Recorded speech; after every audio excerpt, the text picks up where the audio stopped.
చేసుకోవచ్చు. అదేంటి నువ్వు కమెంటరీలో ఏదో చెప్పావే, నైలాన్ వలతో చేసిన కాదు కట్టిన ఆ గోల్ పోస్ట్ కి ముందు అతి వేగంగా ఎగిరి దూకి జారి దూసుకెళ్తూ ప్రత్యర్థి జట్టు గెలుపు కలల్ని ధ్వంసం చేశారు. నాన్న, నేను బాగా చదువుకుని ఉద్యోగం చేయడానికి వెళ్తున్నాను, అంతేగాని పెళ్లికి భయపడి కాదు నాన్న. ఇది నా లైఫ్ కదా నాన్న, నా లక్ష్యాలను నేనే కదా సాధించాలి. ఇప్పటిదాకా నేనేం చేయాలనుకున్నా మీ మీదే ఆధారపడేదాన్ని.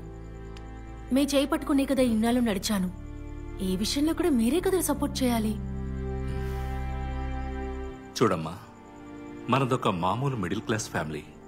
కలల కనమని అందరూ అంటుంటారు. నాతోనూ అలాగే అన్నారు. నేను స్కూల్ చదివేటప్పుడు నా టీచర్స్ పెద్ద పెద్ద కలలు కనమన్నారు. అప్పుడు మేం కూడా పెద్ద పెద్ద కలలు కనేవాళ్ళం. కానీ అవేవీ నెరవేరవు. కలలు